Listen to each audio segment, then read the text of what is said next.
On raconte l'histoire d'un prince du nom de Shamil qui régnait sur une tribu dans le Caucase. Cette histoire montre comment la justice et l'amour se rencontrent. Shamil avait donné l'ordre de punir toute personne qui volerait dans le trésor de la tribu. Le voleur devait recevoir 100 coups de fouet. Chacun comprenait la signification de ce commandement. Le trésor était une bénédiction.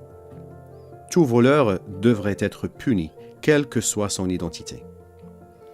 Quelque temps plus tard, un soldat vient annoncer au prince qu'un voleur a été pris en flagrant délit. Le prince veut voir le voleur, mais le soldat hésite à le lui amener.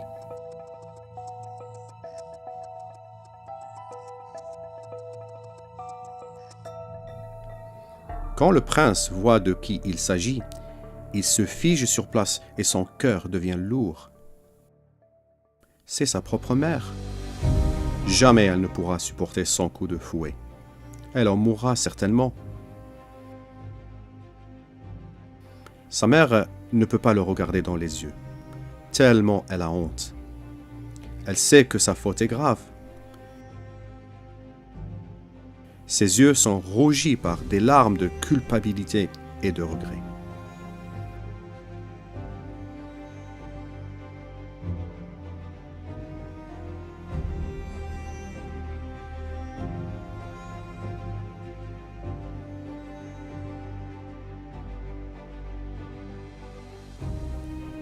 Le prince se retire, et pendant toute la nuit, il réfléchit à ce qu'il doit faire. S'il ne permet pas que sa mère soit punie, il ne pourra plus régner. Sa justice sera remise en cause s'il ne respecte pas ses propres règles. Mais il aime tellement sa mère qu'il désire la sauver de la mort. Toute la nuit, il se demande encore et encore, qu'est-ce que je dois faire ?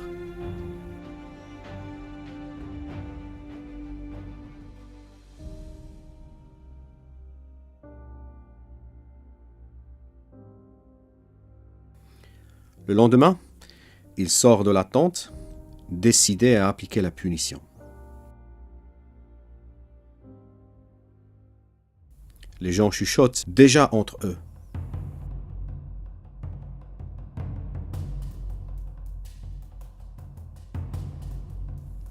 On amène sa mère et on lui dit de s'agenouiller.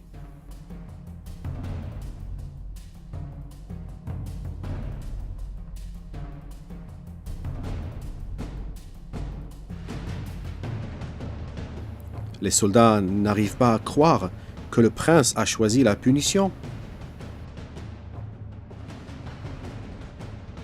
L'un de ces soldats reçoit l'ordre de fouetter sa mère.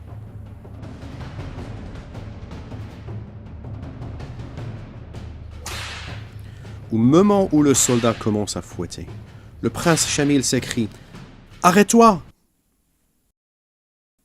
Il retire son manteau et va se placer entre sa mère et le soldat. Il lui ordonne de continuer à fouetter. 100 coups de fouet et ne t'arrête pas avant.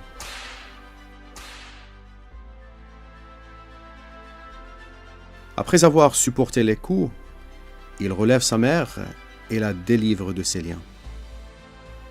Les gens sont dans l'admiration de ce que ce prince a fait. Il a réussi à sauver sa mère tout en respectant le commandement qu'il avait lui-même édicté. Cette histoire a un sens plus profond. C'est une image forte de l'amour et la justice de Dieu. Dieu nous a donné ses commandements parce qu'il voulait que nous ayons une bonne vie. Mais nous avons violé ses commandements. C'est pourquoi la souffrance, la peur et la mort existent aujourd'hui dans le monde. Pour nous délivrer de la culpabilité et de la honte, Dieu a renoncé à ses privilèges et il a supporté la punition que nous aurions dû subir. Il a subi les crachats et les moqueries à notre place. À travers son Messie, il nous a réconciliés avec lui-même.